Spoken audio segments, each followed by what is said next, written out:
ناظرین محتشم و سامعین کرام، پہلی بات واضح کرتا چلوں کہ میں تبلیغی جماعت کا مخالف نہیں ہوں، خواہ وہ مولانا سعد صاحب کی جماعت ہو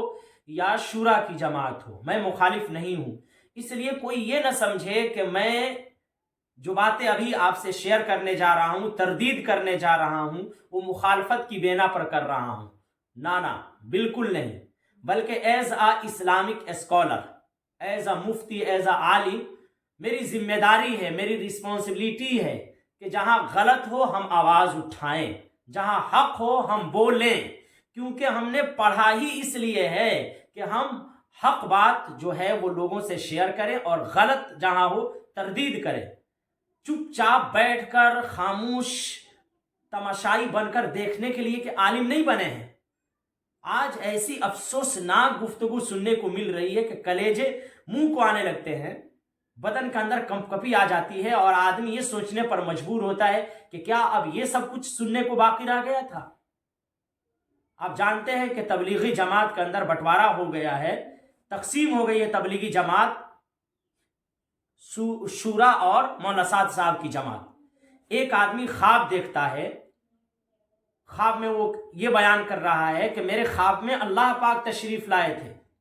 اور میں نے اللہ پاک سے پوچھا کہ اللہ پاک تبلیغی جماعت کے اندر بٹوارا ہو گیا ہے، دو حصوں میں تقسیم ہو گئی ہے، ایک مولانا سعد صاحب کی جماعت ہے اور ایک شورا کی جماعت ہے، اے مالک کائنات، اے اللہ میں کس کے ساتھ رہوں؟ مولانا سعد صاحب کے ساتھ رہوں یا شورا والوں کے ساتھ رہوں؟ اللہ پاک خواب دیکھنے والے کو جواب دیتے ہیں کہ میں اللہ مولانا سعد صاحب کے ساتھ ہوں، مولانا سعد صاحب حق پر ہیں، تم بھی مولانا سعد صاحب کے ساتھ رہو۔ اور یہ بیان کر رہے ہیں، یہ خواب لوگوں میں بیان کیا جا رہا ہے، جیسا کہ اسلامک وائس مفتی عیسیٰ زاہد قاسمی صاحب کے چینل ہے، اس پر آپ یہ سن سکتے ہیں۔ اب بتائیں ذرا، اس پر بھی جو علماء کرام، مفتیان اعظام جو مولانا سعد صاحب کے پاس بیٹھے ہوئے ہیں، یا مولانا سعد صاحب کو سب سے پہلے تردید کرنی چاہیے کہ یہ غلط ہے بھائی، یہ غلط ہے۔ امتی کے خواب کی شریعت میں کوئی حیثیت نہیں ہے، کوئی وقعت نہیں ہے۔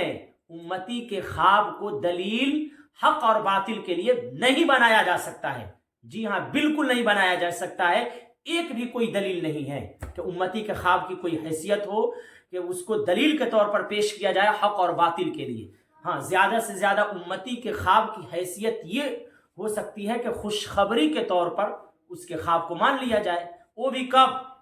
جبکہ ایسے آدمی کے بارے میں خواب دیکھا جائے، خواب دیکھنے والا نیک متقی پرہیزگار ہو، اور ایسے آدمی کے بارے میں خواب دیکھے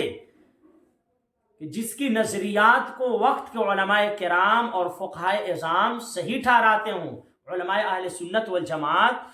کے جو علماء، جو فقہا ہیں، وہ کہتے ہوں کہ ہاں یہ آدمی صحیح ہے، قرآن اور سنت کی روش پر ہے، قرآن اور سنت کی تشریح منمانی نہیں کرتا ہے، ایسے آدمی کے بارے میں اگر کوئی خواب دیکھتا ہے تو کہا جائے گا یہ خوشخبری ہے۔ لیکن ایک ایسا آدمی مولانا سعد صاحب، جن کی نظریات سے علماء کرام اور فقہائے اعظام پہلے ہی سے کہہ رہے ہیں کہ بھائی ان کی نظریات جو ہے قرآن اور سنت سے ہٹ کر ہے اور اکابرین سے ہٹ کر ہے، سلف سے ہٹ کر ہے، وہ منمانی تشریح کرتے ہیں، جو منہ میں آیا بول دیتے ہیں۔ ایسے آدمی کے بارے میں خواب دیکھ رہے ہو اور کہہ رہے ہو کہ اللہ نے کہا مولانا سعد صاحب حق پر ہیں، جانتے ہیں اس کا نتیجہ کیا ہوگا، اس کا پرینام کیا ہوگا؟ اگر آپ چپ چاپ رہیں گے، تردید نہیں کریں گے، منہ پر جو ہے آپ تالے لگائے ہیں، تالا لگا ہوا ہے، لگ رہا ہے کہ منہ بند ہے، بالکل چپ، ہاں تعویلات کرنا شروع کر دیں گے، جانتے ہیں اس کا نتیجہ کیا ہوگا؟ جانتے ہیں آپ؟ ایک تو امت تو پہلے سے گمراہ ہوتی جا رہی ہے، کہیں فتنہ شکیلیت ہے، کہیں کچھ اور ہے۔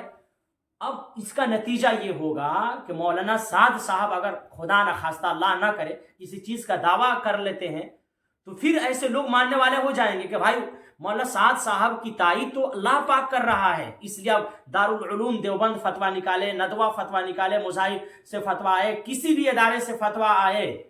کوئی ماننے والا نہیں ہے، نہیں مانے گا، عوام نہیں مانے گی، کہے گی کہ مولانا سعد صاحب کی تائید تو اللہ پاک نے کی ہے۔ اس لیے بہت ہی مؤدبانہ گزارش ہے، عاجزانہ، مخلصانہ، ہمدردانہ درخواست ہے، گزارش ہے کہ مولانا سعد صاحب تک یہ بات پہنچائیے، اور چاہیے کہ مولانا سعد صاحب ان باتوں کی تردید کرے